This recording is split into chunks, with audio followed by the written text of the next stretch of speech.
Earlier, I spoke to the Housing Secretary Robert Jenrick, and after Cummings' damning charges against the Prime Minister, I asked Mr Jenrick if he thought Dominic Cummings was a liar. Well, you heard an argument made by one individual, and I'm not going to get into all of the allegations. The Prime Minister's already said there's going to be a full public inquiry, and that's going to begin next year. And I think that's the right moment for us to take a reflective, evidence-based assessment of exactly what went well and what didn't, because a lot of people have lost loved ones over the course of the last year. It's affected all of us in different ways, but some people very profoundly indeed. So it's right that we have that inquiry, that we do look back over the events of last year. But, of course, the government is focused on continuing to complete our passage out of the pandemic. Obviously, we'll get on to that, but just on the public inquiry, the bereaved families want it now. Well, we're still responding to the pandemic. I completely understand the views of some of those who've lost loved ones over the course of the last year, and that they want answers as swiftly as possible. And they want them now, so why not give them now? They've heard what they would recognise as hugely damaging charges laid by Dominic Cummings about failures by the government, and they want answers.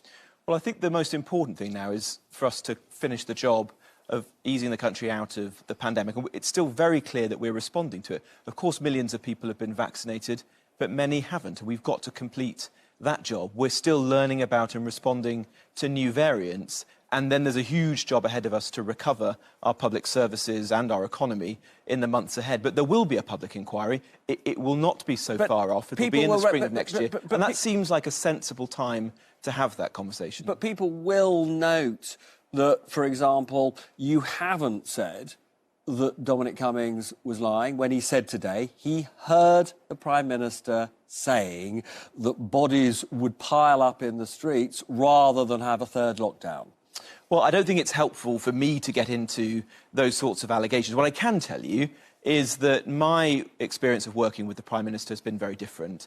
I've seen him from the beginning of this pandemic doing everything in his power to protect life, to protect the NHS and to act in the national interest. And this is a man who himself came close to death as a result of COVID. And in the meetings that I was in, he was constantly pushing us to do everything we could. In my own department, that included taking all of those people who were sleeping rough off the streets into safe and secure accommodation within a matter of weeks. It included delivering millions of food boxes to those people who were shielded. And those initiatives were the result of the Prime Minister urging us all to do everything we possibly could. Even Dominic Cummings doesn't say that everything the Prime Minister did was wrong, and obviously the vaccine programme in particular, almost everybody would say, has been a tremendous success. But it is a matter of record, despite, you know, what Cummings said, that the Prime Minister refused to lock down in September.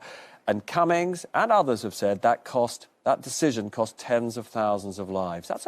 I mean, it's almost impossible to think of a more damaging charge laid against a Prime Minister. Well, I think all I can say to you tonight and to your viewers is that the Prime Minister did everything he could to protect life, and he always acted. But it was a mistake, wasn't it? He always acted in the national interest. But it was a mistake not to lock down in September, wasn't it? Well, he listened to the views of the scientific community. He looked at the cost that comes with lockdowns, and there is a cost, the economic cost, the cost to public services and to other issues that arise, and he took a rounded view. And I think it will be the public inquiry at which these arguments will be tested properly. I think that's the right place when we see all of the evidence and can take a properly considered view rather than just listening to one person's side of the story. But in the meetings that I was in, and I was in many of them, the Prime Minister was always focused on the national interest. Now, Dominic Cummings has also laid some very serious allegations at the door of your colleague, the Health Secretary, Matt Hancock, says that, for example, he said to the Prime Minister in the Cabinet room with witnesses that elderly vulnerable people would not be discharged from hospital without a COVID test. They were discharged into care homes without a COVID test. We know that led to thousands of deaths of vulnerable people. Surely the Health Secretary can't keep his job in the face of that charge. The Department for Health faced an extremely challenging situation. Nobody could deny that. And civil servants and NHS staff worked unbelievably hard to respond to that. Will there be some things that they did better than others? Absolutely. But they worked surely the Health hard. Secretary, if the Health Secretary misled the Prime Minister, misled the Cabinet Secretary, surely he has to quit. The Health Secretary's been clear that he disputes those allegations. These things will be tested in a public inquiry, but Matt Hancock has been very clear that that isn't the case. If you look at some of the things that the Department for Health has done over the course of the pandemic, like the vaccination programme, it's clear that there were many enormous successes. And there are tens of millions of people in this country, more so than almost any other country in the world, who have now been vaccinated as a result of the decisions made by the Prime Minister, made by the Health Secretary, and, of course, by the brilliant people who work in the Department for Health and the NHS. And we should be grateful for that, as well as acknowledging that not everything went entirely to plan, and that's what we need to learn from, as we are all the way through this. Now, Dominic Cummings brought out into the open something that's been a massive talking point in Westminster for months now, which is that Carrie Symonds, the Prime Minister's girlfriend, has had a significant influence on Downing Street appointments. Are you comfortable with that? Well, I don't think it's right to get into the personal life of the Prime Minister or his fiancée. This isn't the personal life of the Prime Minister. This is about how public appointments are made. Well, public appointments are made in the correct process by the civil service, by the Prime Minister or the relevant ministers responsible. So Cummings is just making this stuff up?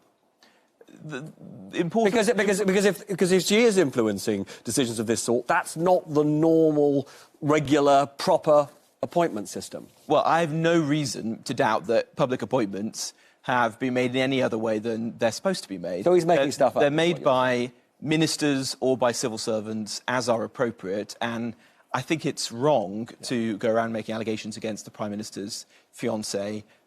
It's not something that I've seen happen, and I think it's a mistake to start casting aspersions on her. Robert Jenrick, so good to see you. Thanks for coming in. Thank you.